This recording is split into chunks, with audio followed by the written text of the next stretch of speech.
It's my first try! Well, if we can break those knuckles. Huh? Those knuckles.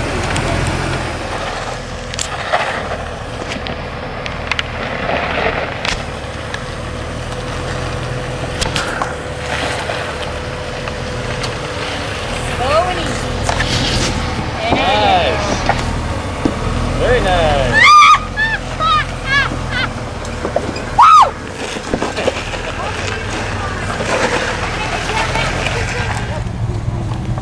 No, that's a good job hitting the gas at the end there. I think that's what saved you. Yeah.